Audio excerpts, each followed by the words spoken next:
In this video, we will go over the answer and explanation to the balanced binary tree coding exercise. At the top of the code, we will include the algorithm and CMath header files. Next, we will create a function that returns an integer named getTreeHeight, which takes in one parameter, a pointer to a tree node named root. Inside of this function, we will check if root is null, and if so, we will return 0. Else, we will return a call to the max function, with getTreeHeight of root's left value passed in as the first argument, getTreeHeight of root's right value passed in as the second argument, and 1 added to the end. Inside of the isBalanced function, we will check if root is null. If so, we will return 1.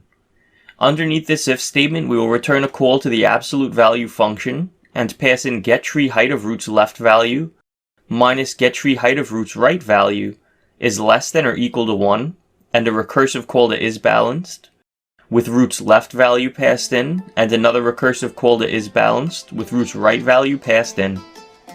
When we run the code to check our solution, notice that it is correct.